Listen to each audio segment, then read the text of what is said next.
Kakang Bajil!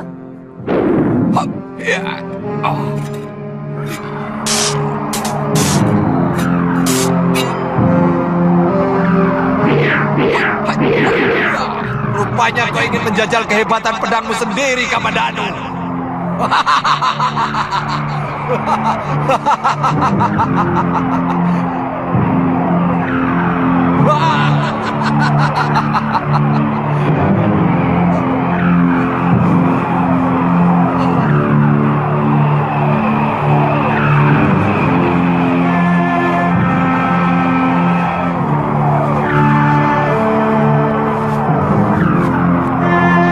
Tidak usah, Nyai. Mestinya Kakang kejar. Tinggal sedikit lagi Kamandanu bisa Kakang tewaskan. Yang penting, dia tidak berani lagi kemari. Kakang terluka? Tidak apa-apa. Aku masih kuat, Sambi. Aku masih kuat. Ayo. Anak itu benar-benar luar biasa. Aji Segoro Geniku tidak mempan. Malah seluruh tenaga dalamku seolah berbalik, membeli tubuhku sendiri. Ambilkan obatku di kantong itu, Nyai. Aduh. Sebenarnya, kalau aku tidak segera menggunakan pedang naga puspa, luka dalamku tidak akan menjadi separah ini. Kamu tahu, Nyai, pedang itu sangat menyedot seluruh tenaga dalam. Untung aku masih bisa menggunakannya.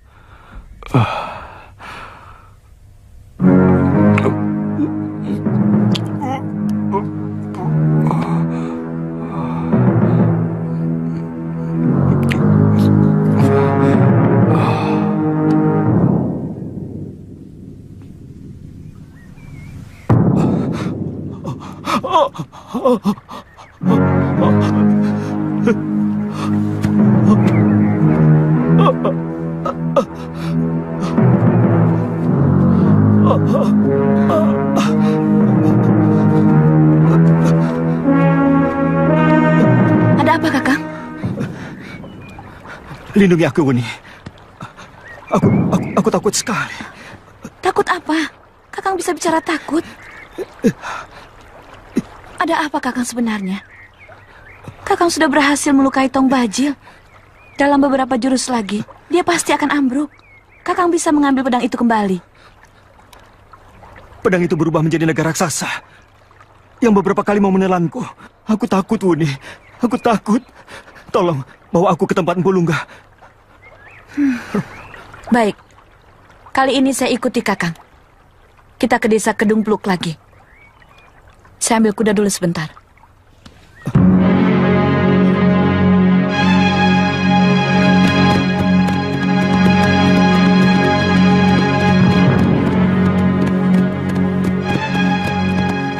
Masih jauh, Resapati? Sepertinya lebih baik kita menginap di daerah ini, Gusti. Punggawa, kita istirahat di sini.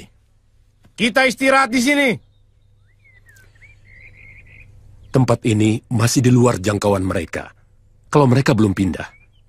Tapi tidak ada salahnya kalau penjagaan malam harus dilakukan.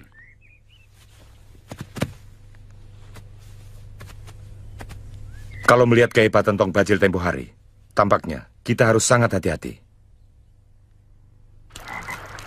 Aku benar-benar tidak mengerti. Seluruh jurus naga puspa yang aku gunakan seperti lumpuh di hadapan pedang naga puspa. Aku seperti seekor kucing yang sedang menghadapi lidi. Apa Empu Lunggah akan memberikan jurus yang lebih hebat lagi, Kakang? Aku sungguh tidak tahu. Tapi setidak-tidaknya Empu Lunggah bisa memberikan saran. Karena beliau juga sangat memahami perihal senjata pusaka. Dan setelah pedang naga puspa dapat kurebut kembali, masih ada hal penting yang harus aku lakukan. Aku ingin mencari Panji Ketawang dan Ayu Wandira. Apa mungkin mereka masih hidup? Padahal gubuk itu sudah terbakar. Firasatku mengatakan mereka belum mati. Bagaimana firasatmu dengan Mesin? Aku tidak tahu. Ada sesuatu yang mengganggu. Seolah-olah hubungan batin saya dan Mesin terputus. Mungkin Mesin tidak menghendaki kami bertemu lagi.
Kakak Mesin? Tanca, apakah Bapak Wong mencari saya? Bapak Wong selalu mencemaskan kakak. Tanca, sebenarnya sekarang ini saya sudah sembuh. Luka-luka di dadaku ini sudah tidak nyeri lagi. Barangkali Bapak Wong hanya ingin dimasakkan cah kangkung seperti kemarin yang kakak masak. Oh ya? Ayo. Ayo.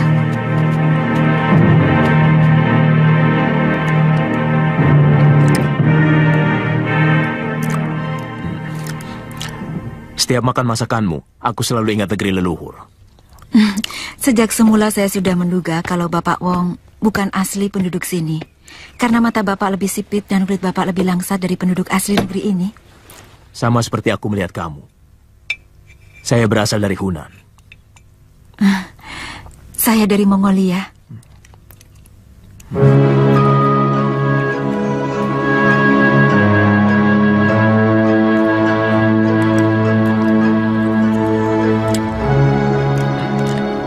Tapi masakanmu, masakan orang utara. Bapak Wong, saya lama tinggal di sana. Kebetulan beberapa murid dari ayah saya itu adalah orang dari utara. Jadi saya belajar masak dari murid-murid ayah saya. Ayo Tanca. Kenapa Bapak Wong sampai terdampar di negeri Tunggapan ini? Biar saya ambilkan. Sudah sangat lama, Mesin. Saya masih muda saat itu. Seperti pemuda-pemuda Cina pada umumnya. Saya pun ingin sekali merantau.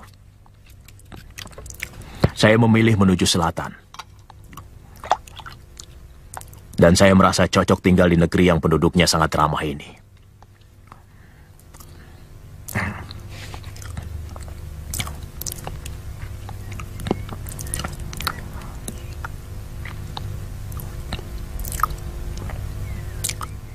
Kamu tidak ingin pulang ke negerimu, Mesin? Ayah! Ayah! Ayah! Ayah! Guru! Ayah! Ayah! Tinggalkan tempat ini jauh-jauh. Cepat!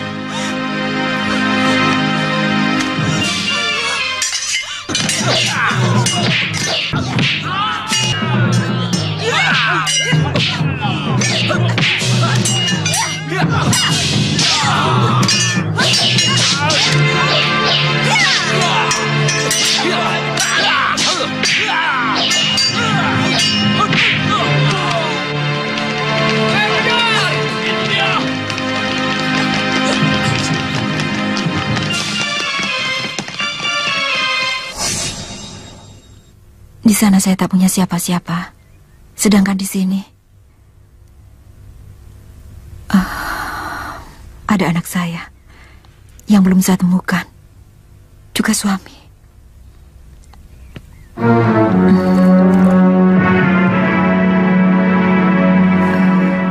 Obat yang paling mujarab ada pada diri. Kamu bisa sendiri. baca tulisan kanji bangsa Han, Mesin.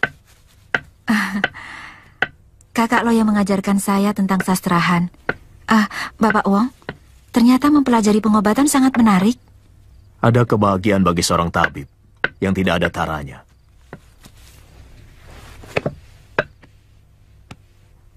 Barangkali hanya bisa ditandingi oleh kebahagiaan bagi seorang pendekar yang mampu membunuh musuhnya yang dianggap sangat jago. Kamu tahu kebahagiaan apa itu?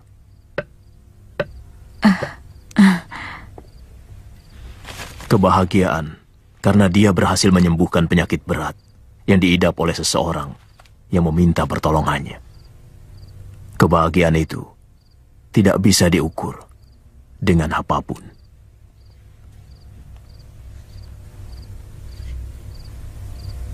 Ada apa, Mesin?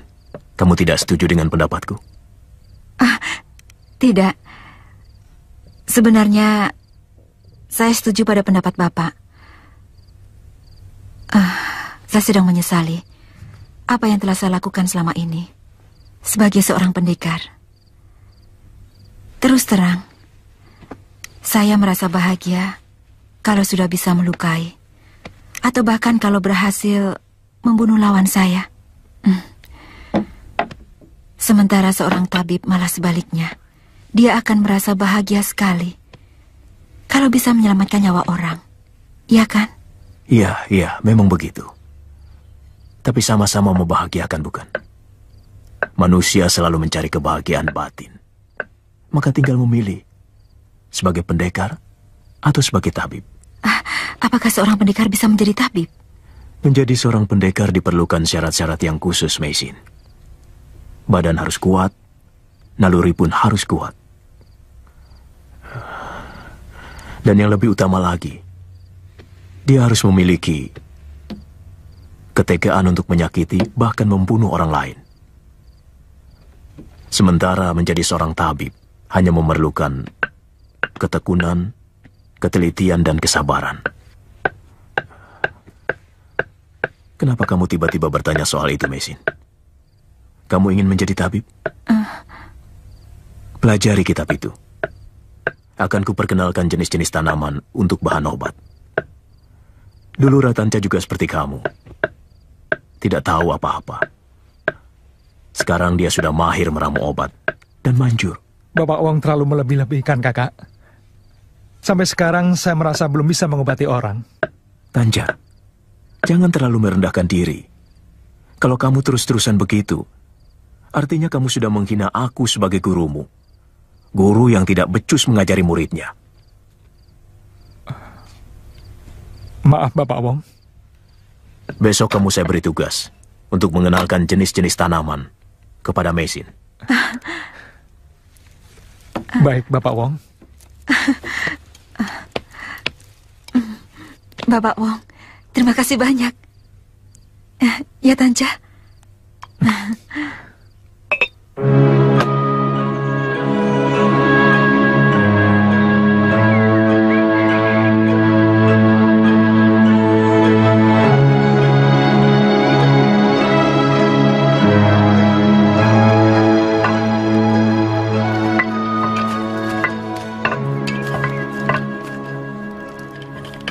Empu yakin pendekar-pendekar bayaran itu pasti akan datang. Siapa yang tidak tergiur oleh uang? Sebenarnya, kekuatan mereka luar biasa kalau digunakan. Tapi terus terang, bahayanya juga cukup besar. Apa? Sama seperti Kamandanu ataupun Sekawuni. Mereka tidak mau diatur. Dan kalau kedua pendekar itu kita satukan, mereka akan menjadi kekuatan yang selalu membuat onar. Bisa menjadi pemeras para saudagar. Bahkan bisa memeras seorang rakyat mantri sekalipun. Semakin kuat kelompok mereka, mereka semakin berani merongrong wibawa pemerintah. Tapi, kenapa malah Gusti menggunakan tenaga-tenaga mereka? Yang penting, kita harus bisa menguasai mereka. Gunakan kekuatan mereka. Untuk kemudian, kita pecah belah mereka setelah kita gunakan. Benar-benar pemikiran cemerlang. Saya semakin mantap dengan kemampuan Empu untuk menjadi orang kuat di Majapahit sesudah Gusti Prabu. Sebenarnya itu yang saya takutkan. Adi Ranubaya tidak terlalu banyak tahu tentang jurus naga puspa. Sehingga dia ciptakan pedang yang isinya malah tidak bisa dijinakkan oleh kekuatan jurus ciptaan guru. Maksud guru keampuhan jurus naga puspa itu lebih rendah tingkatannya dari isi pedang naga puspa? Masalahnya bukan tinggi atau rendahnya tingkatan, tapi keserasian.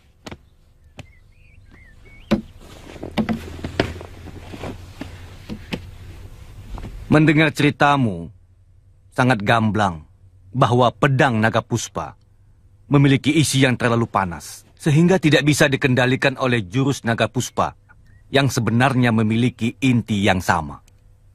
Dulu Empu Ranubaya pernah mengatakan bahwa setiap pusaka ciptaannya selalu dibuat berpasangan. Dan kalau pusaka yang ganas itu, apabila sudah bertemu dengan pasangannya, maka dia akan menjadi jinak. Lalu kamu tidak menemukan pasangannya? Guru, sebenarnya saya sudah menyatukan dengan pasangannya. Tapi ternyata masih saja ganas. Tidak semua bisa dipasangkan. Mungkin roh naga puspa adalah jenis naga pertapa yang tidak memiliki pasangan. Apa mungkin jurus naga puspa yang saya miliki masih belum sempurna, Guru? Tidak. Kamu sudah sangat sempurna menguasai jurus itu. Bahkan sampai pada bagian yang paling sulit dan memakan tenaga dalam yang sangat tinggi. Kalau begitu, akan sulit sekali untuk bisa merebut kembali pedang pusaka itu, Guru. Saya tidak tahu roh naga apa yang diisikan oleh Adi Ranubaya ke dalam pedang naga puspa.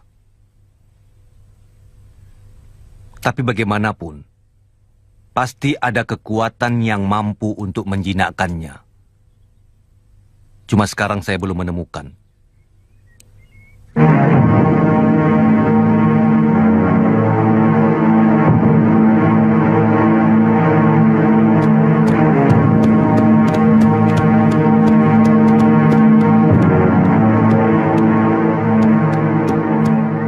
Kalian harus tetap patuh pada perintahku. Pasukan yang kubawa adalah pasukan resmi Majapahit. Aku tidak mau kekuatan kami jadi morat-marit karena kalian tidak patuh. Saya hanya mengingatkan pada Gusti Empu. Yang akan kita hadapi bukan perang, seperti melawan prajurit sebuah negara musuh. Biasanya kumpulan begal. Mereka tidak memiliki siasat perang apapun. Modal mereka hanya nekat. Dan kesaktian yang mungkin mereka miliki. Terima kasih atas keteranganmu. Kalian boleh melakukan apa saja kalau bukan dalam kepemimpinanku. Sekarang aku yang memimpin kalian. Kalau kalian menyetujui syaratku tadi, silakan ikut. Kalau tidak, saya minta kalian segera meninggalkan kami. Bagaimana soal pembayarannya? Semua sudah kusiapkan. Kalian sudah tahu kehebatan mereka? Dewi Sami telah membunuh adik seperguruan saya dengan ajian tapak wisa. Bertahun-tahun saya belajar untuk melumpuhkan ajian itu. Dan sekarang saatnya saya membalas rasa malu perguruan saya. Siapa namamu? Ajak Petak. Gajah Oya. Serigala Putih. Nama yang menjanjikan. Lainnya?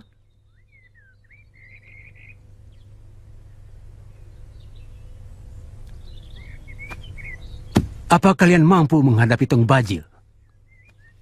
Yang saya takuti di dunia ini cuma Betara Kala, Tuan. Siapapun akan saya remas sampai lumat. Siapapun dia. Yang penting bayarannya. Kepala Tong Bajil, saya bayar kalian 100 keping emas. Dan kepala Dewi Sambi, separuhnya.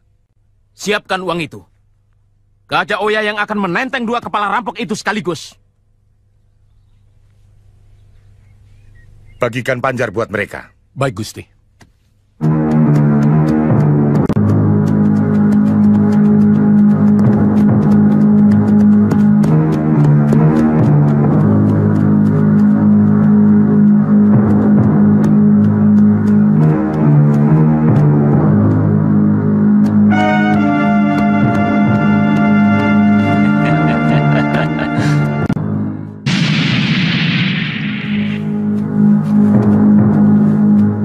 Cepat, taruh sana.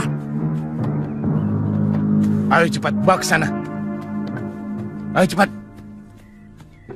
Kenapa Kakang memilih Gunung Wayang? Tempat itu jarang dilalui para saudagar. Kita tidak selamanya menjadi rampok, Nini. Gunung Wayang cukup baik untuk persembunyian dan pertahanan kita. Kita susun kekuatan untuk terus-menerus menggoyahkan keamanan Majapahit. Sampai para betara dari negeri bawahannya tidak lagi mempercayai Majapahit dalam melindungi keamanan rakyatnya. Apa untungnya buat kita, Kakang? Nini, untuk suatu kepuasan, kita tidak harus selalu menghitung untung dan rugi. Kekalahan kita tempo hari harus dibayar mahal oleh Sang Kramawijaya beserta kawulanya. Mereka akan menghadapi gejolak yang keras dari seluruh lapisan masyarakat dan dari semua raja-raja bawahannya. Karena Majapahit sudah tidak mampu lagi menjaga keamanan. Sebenarnya yang paling senang dengan keputusan Kakang adalah saya sendiri.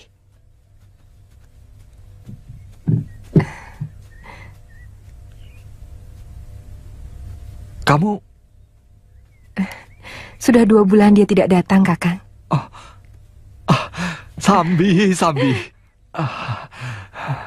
Saya pikir selama ini kamu gabuk.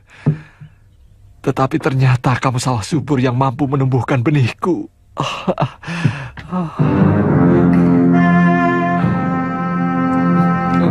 Kakang. Kita sudah memasuki daerah mereka, Gusti. Berhenti!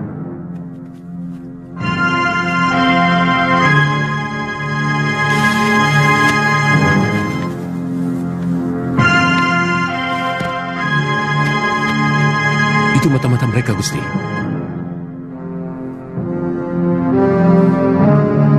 Ajak, bawa orang-orangmu ke sana. Ikuti orang itu.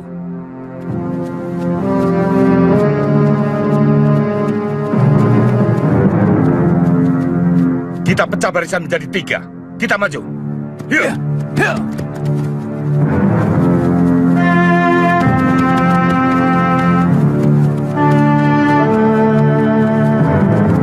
Pasukan Majapahit datang! Pasukan Majapahit datang! Cepat sembunyikan pedati! Cepat!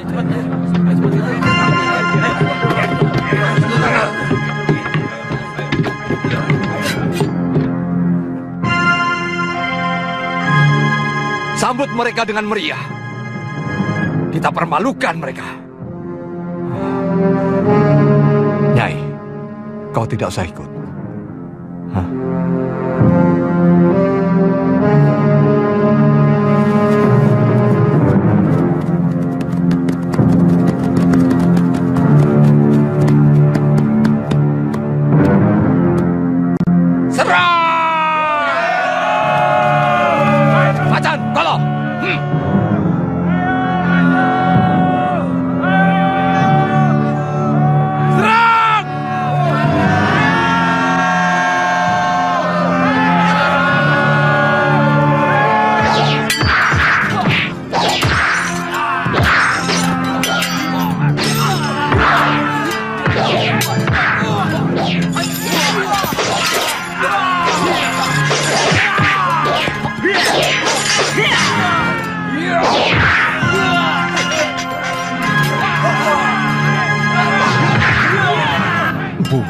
Gabungan Wakul Buaya Mangap dengan Bulan Sabit benar-benar ampuh. Saya yakin dalam tempo singkat mereka bisa habis.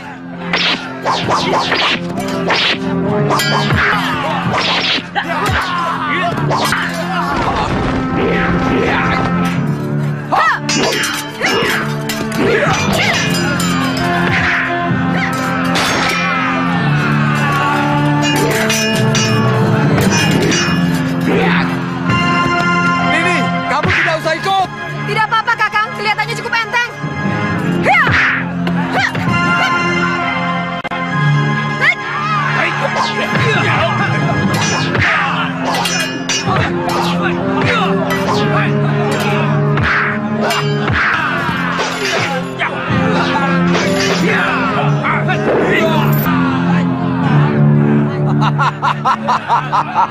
Mundur!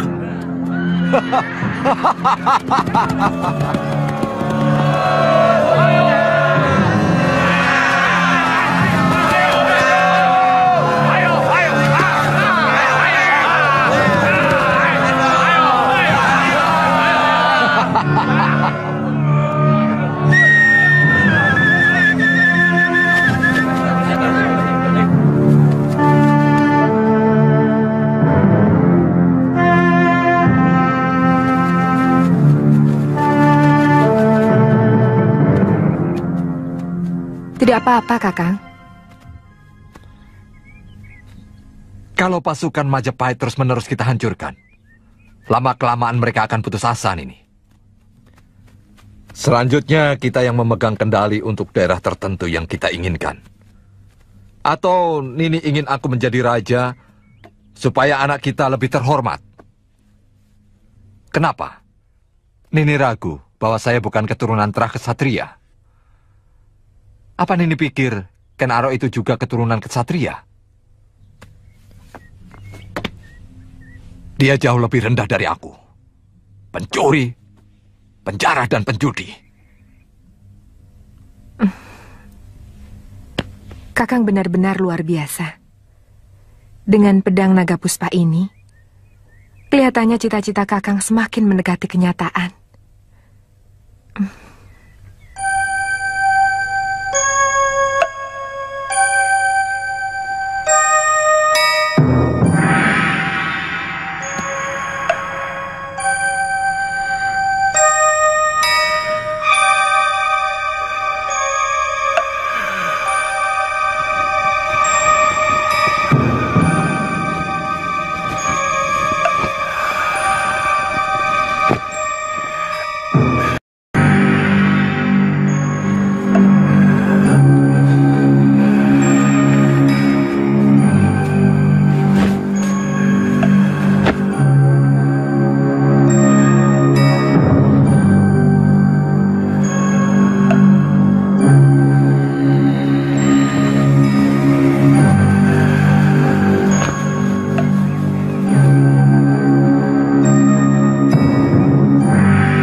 Benar.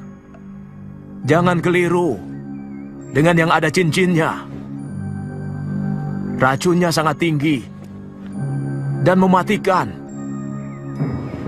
Yang paling penting bagi seorang tabib adalah mengenal jenis-jenis tanaman obat.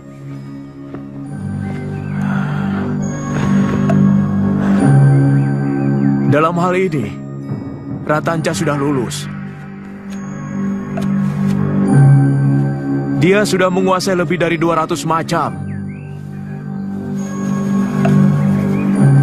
Dari jumlah tanaman dan umbi-umbian serta jamur obat itu, harus dipilah.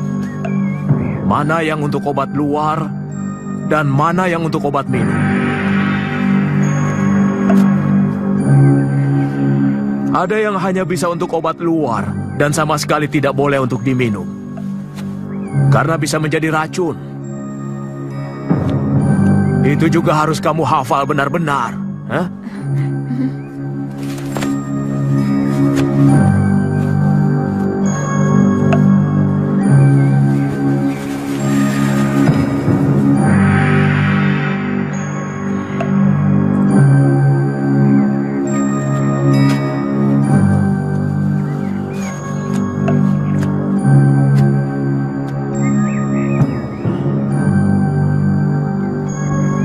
sudah mulai melupakan kesedihannya kehilangan anak dan suami.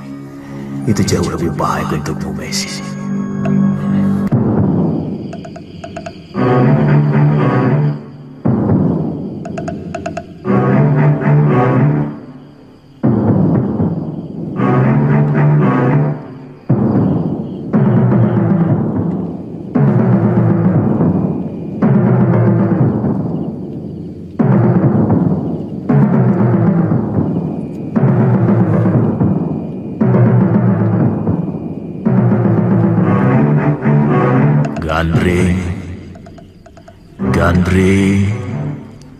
Gandri.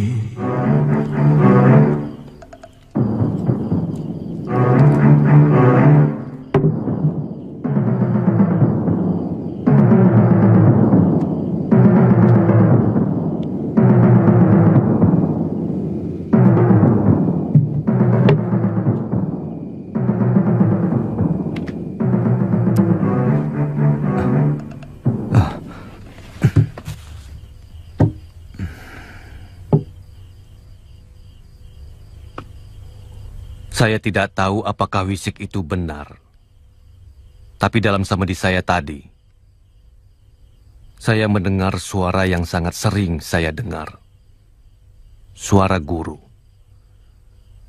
Beliau menyebut nama Gandring.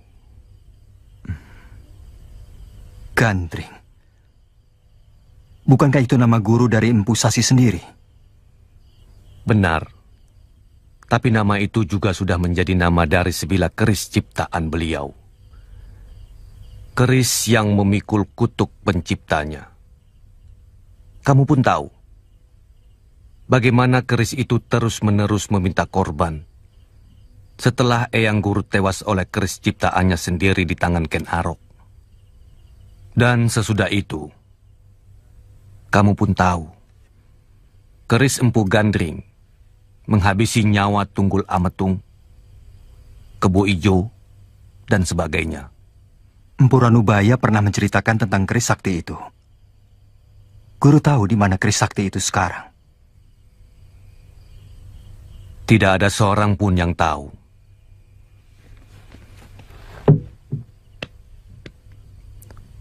Keris itu seperti bersembunyi di perut bumi, menunggu karma palanya.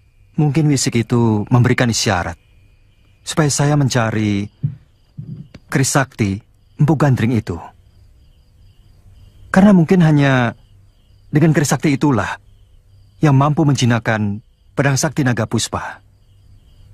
Saya kurang tahu. Mungkin begitu.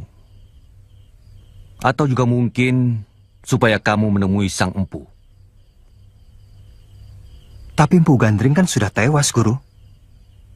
Tentu saja menemui jiwanya, menemui alusnya. Bagaimana caranya? Menemui orang alus hanya bisa di dalam tapa berata. Carilah petilasan Empu Gandring di desa Katang Lumbang. Bertapalah di sana. Mungkin kamu akan mendapat petunjuk yang lebih dalam.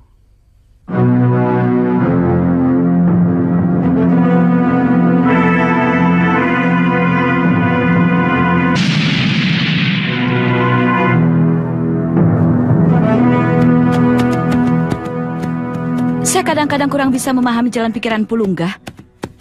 Kenapa kita harus menemui seseorang yang sudah mati lebih dari 70 tahun yang lalu? Yang aku sedang hadapi ini memang sesuatu yang berada di luar jangkauan nalar yang lumrah, Wuni. Makhluk ganas dari pedang Naga Puspa yang telah menyerangku.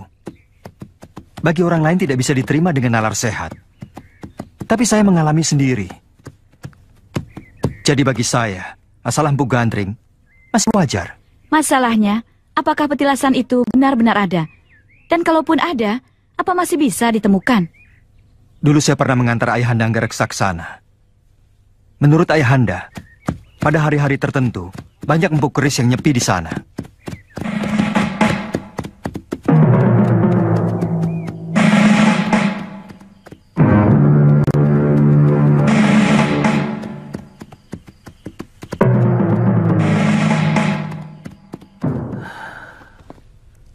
Rupanya Dewata tidak menyukai kesombongan kalian. Padahal kalian sendiri yang bilang seberapa besar kekuatan mereka.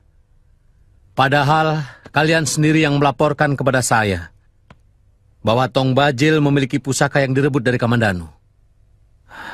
Sebenarnya, saya pun sudah berusaha sekuat tenaga, Gusti.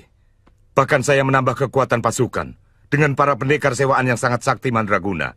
Tapi semuanya hancur di tangan kedua pendekar itu dengan cara yang sangat kejam. Kami mohon maaf atas kegagalan ini, Gusti. Tapi, paling tidak kami sudah mengetahui kekuatan mereka. Ternyata, mereka memiliki pasukan yang cukup besar. Kalau Gusti Prabu mengizinkan, kami akan menyusun pasukan yang lebih besar untuk meringkus mereka. Bagaimana menurutmu, Nambi? Hamba setuju, Gusti. Tapi kita harus memperkirakan lebih dulu apa yang akan mereka lakukan atas penyerangan kita yang berhasil mereka menangkan itu. Mereka bisa semakin percaya diri karena bentrokan dengan pasukan kita kembali dimenangkan. Atau mereka takut akan datangnya serangan besar-besaran dari pasukan kita. Jadi?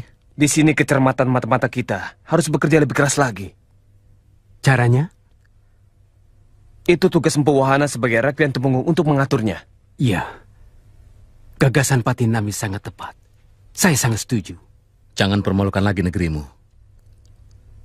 Aku lebih senang kalau kalian rukun dan sering berembuk. Pikiran banyak orang tentu jauh lebih baik.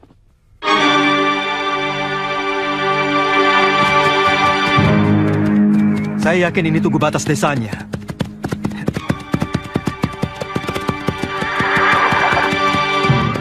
Kita mau langsung ke petilasan Pugandring, Kakang? Lebih baik kita cari tempat tumpangan untuk menginap. Saya tidak terlalu hafal letaknya. Apa desa ini masih ditinggali penduduk? Tinggal ada 3 rumah yang ditempati penduduk. Itu pun semuanya orang tua seperti saya. Menurut cerita orang, dulu desa Katang Lumbang ramai sekali. Kok sekarang jadi desa mati seperti ini, Kek? Saya baru berumur 20 tahun waktu aku baru dari Tumapel itu mengusir dan membakar rumah-rumah penduduk. Semuanya ketakutan. Dan mereka mengungsi ke desa-desa lain, Den. Alasannya apa? Tidak ada satupun yang tahu. Mungkin tujuannya menghabisi semua murid Empu Gandring? Shh, jangan berani menyebut nama itu. Kita bisa celaka. Apa Empu Gandring marah kalau namanya disebut? Bukan. Aku yang menggantikan Tunggul Ametung itu akan mengirimkan prajurit-prajurit. Dan desa ini pasti akan diporak-porandakan lagi. Kek, Tumapel sudah tidak ada. Kubu baru yang bernama Ken Arok itu sudah meninggal setelah berhasil mendirikan negeri Singosari.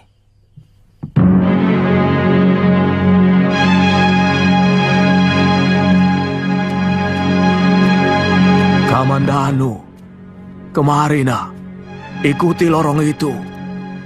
Paman Ranubaya? Paman? Paman Ranubaya ternyata masih hidup.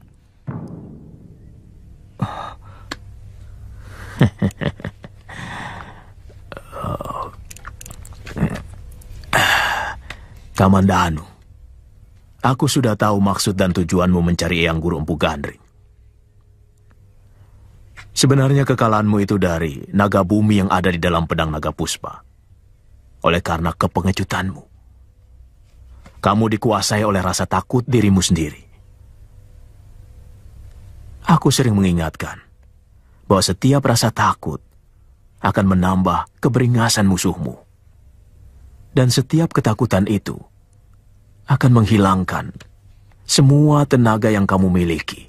Maafkan saya, Guru. Naga itu benar-benar ganas dan sangat menakutkan. Sama sekali dia tidak mengenal pemiliknya.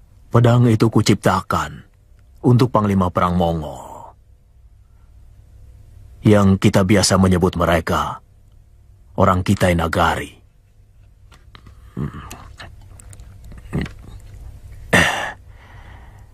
Oleh karena itulah, aku mengisinya dengan roh naga yang paling liar.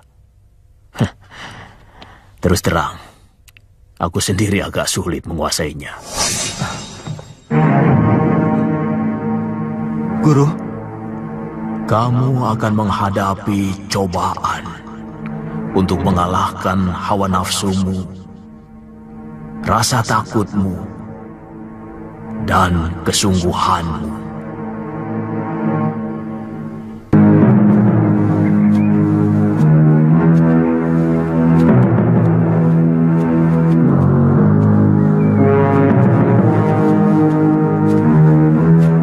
Anehnya guru tidak memberi petunjuk apapun. Apa mungkin Empu Ranubaya sengaja mengisikan roh naga jahat supaya pedang itu mendatangkan kekacauan di Kitai Nagari? Mungkin. Karena menurut cerita pendekar Lo, pedang itu dibuat dalam ruang tahanan dan guru dalam keadaan dirantai.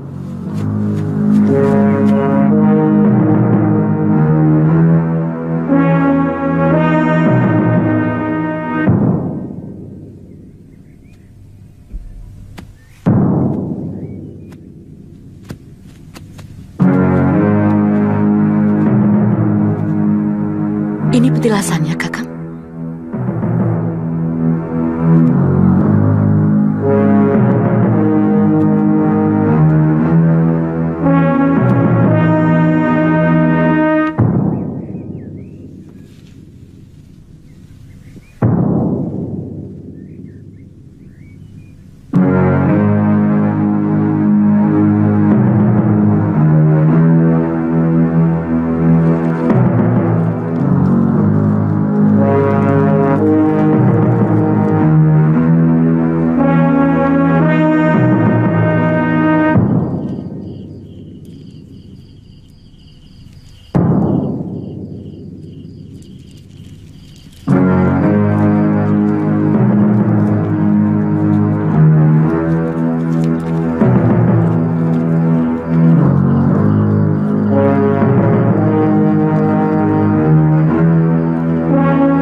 Menghadapi cobaan untuk mengalahkan rasa takutmu.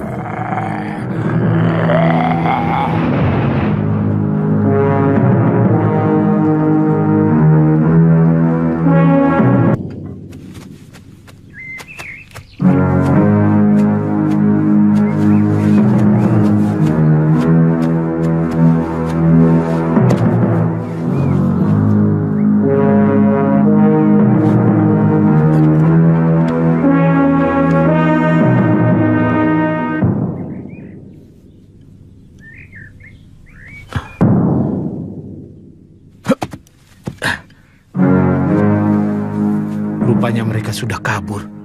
Melihat keadaannya, sudah lebih dari sepekan mereka meninggalkan tempat ini.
Mbak Yu, ada uang bagus di tempat kita.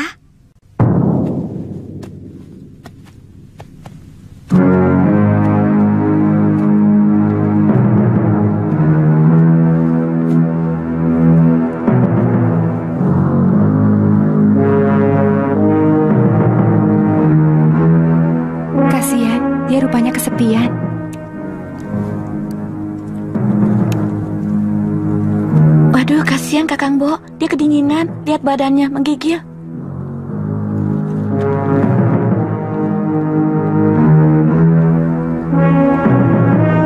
Kamu akan menghadapi cobaan untuk mengalahkan hawa nafsu.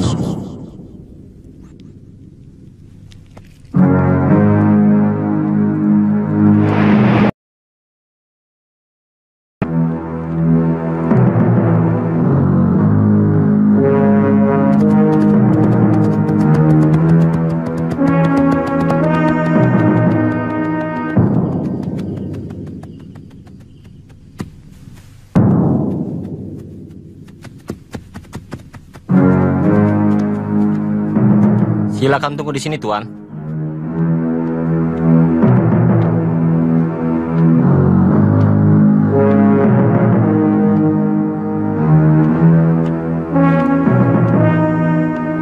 Bagaimana? Ampun, Gusti. Mereka sudah meninggalkan Gunung Lamongan. Ke arah mana? Ke arah selatan, Gusti. Bagus. Besok sebar anak buahmu ke sana. Pilih yang memiliki kecekatan dan kanuragan yang mumpuni. Baik, Gusti.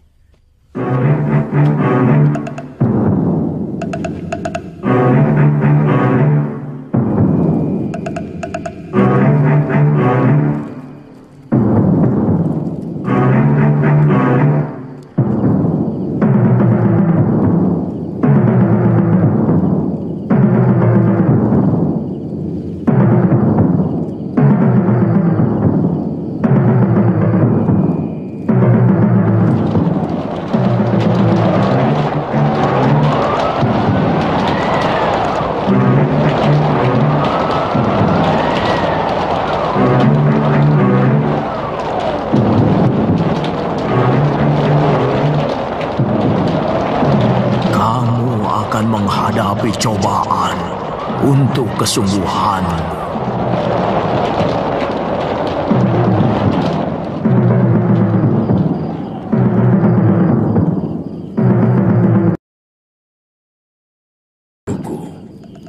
Hentikan tapa beratamu.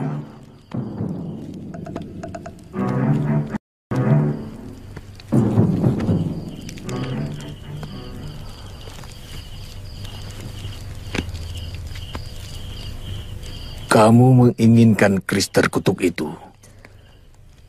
Keris yang telah membunuh aku yang menciptakannya.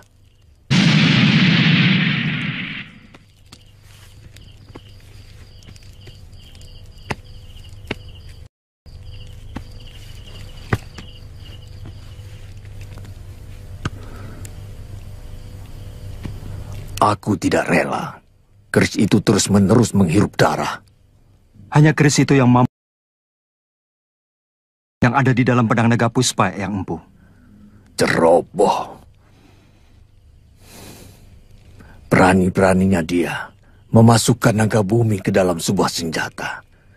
Isi bumi ini bisa habis oleh kerakusannya. Naga bumi selalu haus darah dan tidak pernah bisa diatur. Siapa yang menyuruh kamu kemari? Empu Lunggah dan juga Empu Ranubaya. Mereka semua murid Sasi. Kamu? Saya murid Empu Ranubaya, Yang Empu. Kamu juga seorang empu keris? Bukan, Yang Empu. Saya seorang pendekar biasa. Saya membutuhkan keris Empu Gandring untuk merebut kembali pedang naga puspa, ciptaan guru saya, yang telah dicuri oleh seorang pendekar sakti.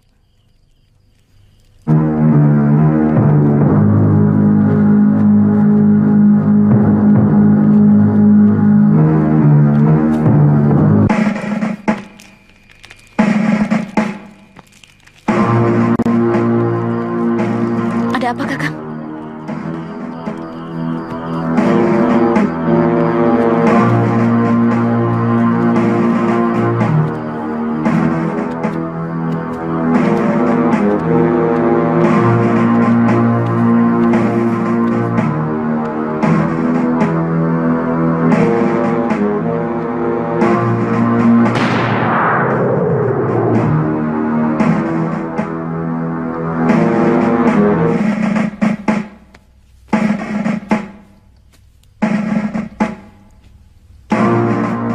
Ada apa, Kakang?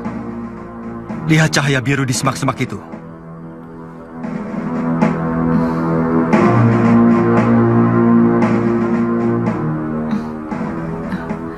Kamu lihat, Wuni? Tidak, Kakang. Mungkin Kakang terbawa mimpi. Saya tidak tidur, Wuni. Jadi pasti saya tidak sedang bermimpi. Lihat itu. Mungkin ini godaan dari Tapa Brata, Kakang. Saya sudah bertemu Empu Gandring, tapi dia hilang di gerumbulan semak itu. Lihat.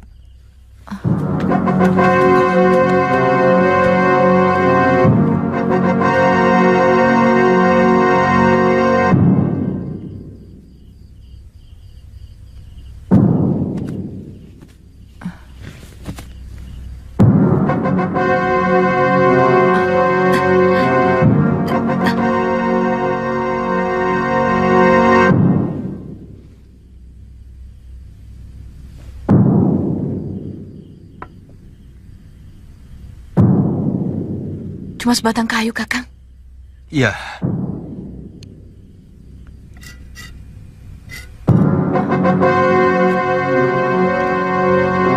Keris Empu Gandring, Kakang. Iya. Menurut cerita, keris pesanan Ken Arok itu belum selesai. Dibuatkan gagang dan warangkanya. Sewaktu mau diambil. Itu juga yang membuat Ken Arok menjadi marah.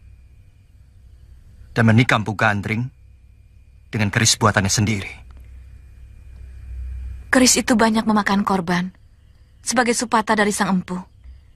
Setelah itu, keris pusaka Empu Gandring menghilang. Padahal banyak raja yang menginginkannya. Iya, menurut Eyang Empu Gandring. Apakah Kakang sudah bertemu? Iya. Dia banyak memberi nasihat tentang naga puspa.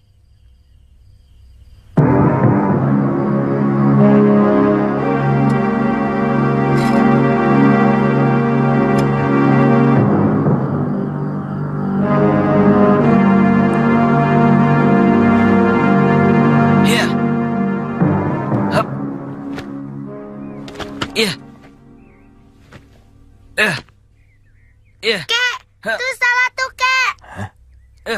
Iya. Bongkok badannya.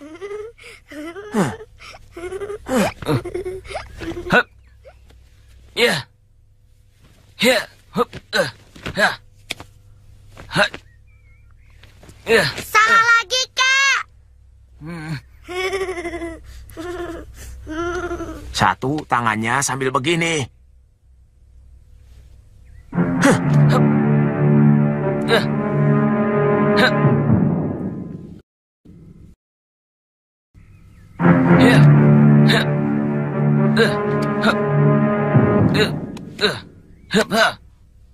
Jongkok. Aduh.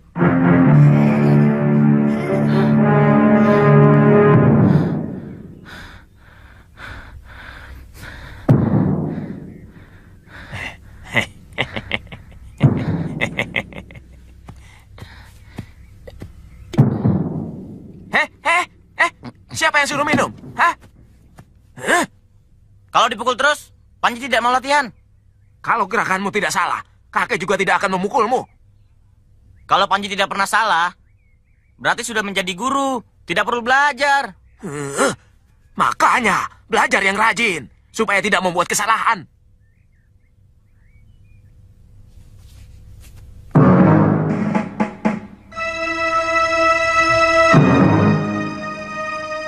Ayo, latihan lagi, cepat. Capek, Kek. Badan Panji lemas. Aduh. Malah duduk.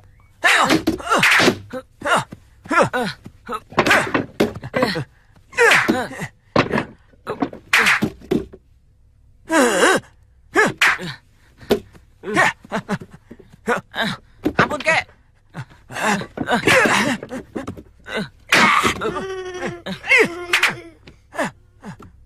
Kalau disisa terus, Panji mau minggat. Kurang ajar.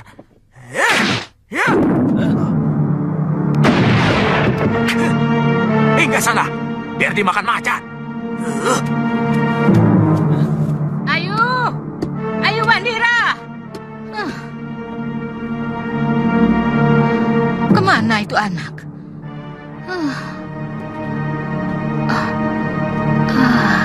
Jangan-jangan.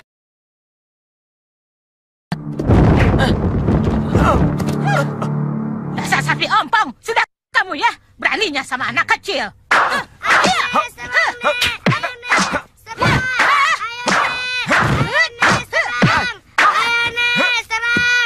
Serang, Nek.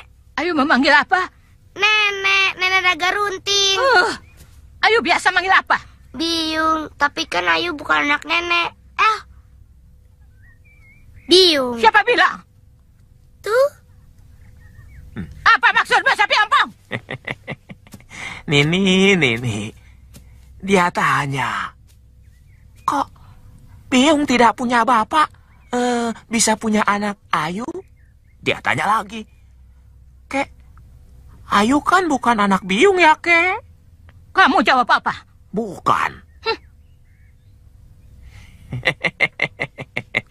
Nini, coba kamu terima lamaranku. Kan dia bisa kita akui anak sendiri nih. Kurang ajar kamu.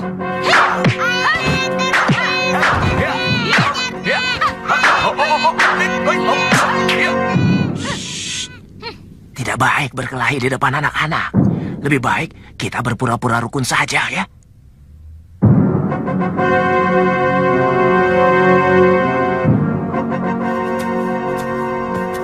Sapi ompong itu tadi bilang apa lagi? Katanya Ayu anaknya Mesin. Nini Mesin orangnya cantik, Yung. Oh, cantik sekali. Seperti bidadari. Rowang, jangan cari gara-gara lagi. Ia sedang bertanya padaku.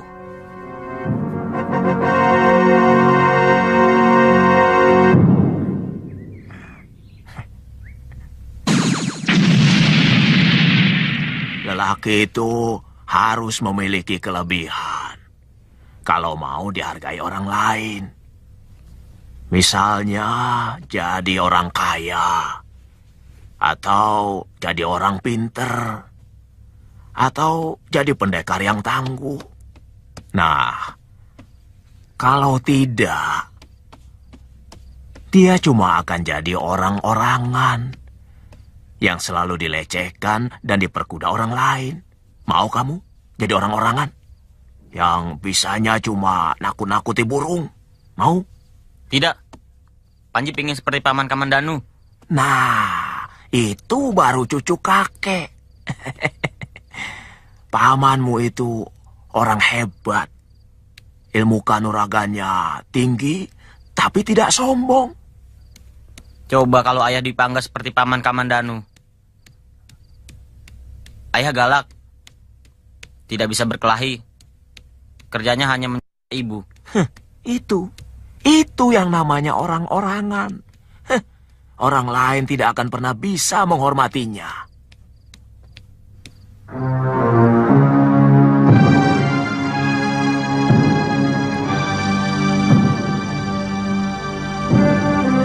Kenapa paman Kamandanu tidak berusaha mencari Panji dan Ayuandira? Kita harus cari tempat menginap di sini, Buni. Tapi kelihatannya seperti desa kosong. Satu pun tidak ada yang menyalakan sentir. Jangan-jangan desa ini memang kosong, Kakang. Kalau melihat bentuk rumahnya, desa ini pasti sebuah desa yang makmur.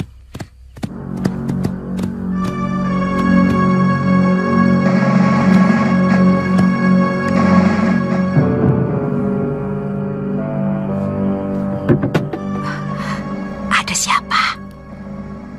Ada 2 orang berkuda menuju kemari, Nyai. Sudah, tutup pintunya. Jangan cari gara-gara.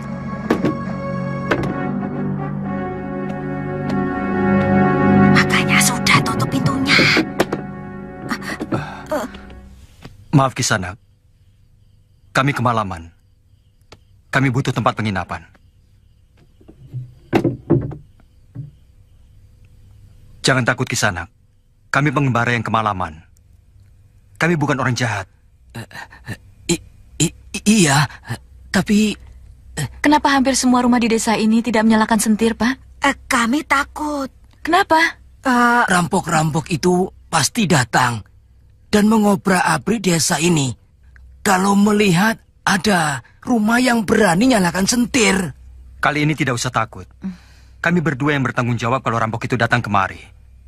Kami berdua utusan Prabu Majapahit untuk menumpas perampok yang mengganggu ketentraman rakyat.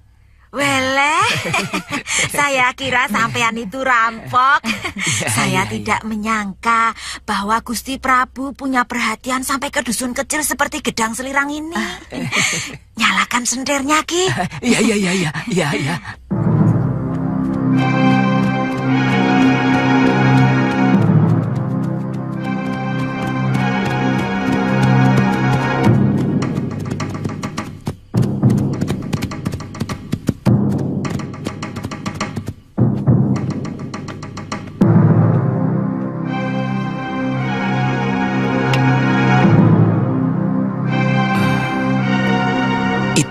Pasti mereka. Jangan takut. Bukakan pintu kalau mereka kemari.